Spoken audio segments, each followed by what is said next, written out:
नमस्कार जय श्री जगन्नाथ। मु doctor Pallavi Panda homeopathic physician and spiritual healer.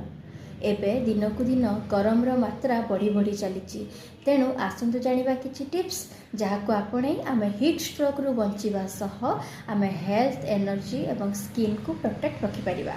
तापई प्रथम टिप्स होउची बॉडी को हाइड्रेटेड रखंतु। दिन को अन्यून 3 रु 4 लिटर पानी निश्चय भाव में पियंतु। जेतेबेले भी आपण ऑफिस रे बसी काम करूचंती किंबा कुआडे भी बाहर को जाउचंती पानी बोतल को सब बेले पाखरे रखंतु।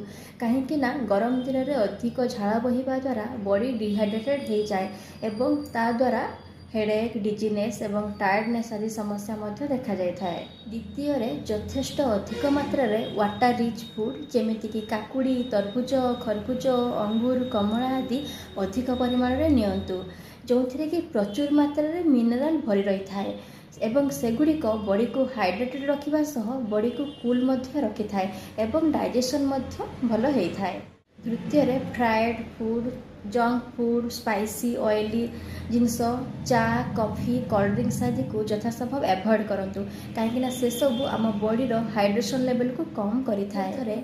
गरम दिन रे सब बेले मन इच्छा करि थाए किछि ठंडा पानीय पीवा पई जोंथिपाई आमे सब बेले फ्रिज रु बाहर करी ठंडा पानी एवं कोल्ड ड्रिंक्स आदि पी थाउ जहाँकि आम डाइजेशन प्रोसेस को स्लो करि थाए एवं इम्यून सिस्टम को मध्य दुर्बल करि दे। तेणु आमे फ्रिज पानी बदल रे हांडी माटी हांडी रखिथिबा पानी को पीबा एवं कोल्ड ड्रिंक्स बदल रे आपण दही शरबत जलजीरा पानी लेंबू पानी आंब पणा बेलपणा मध्य आदि नहीं पारिबे।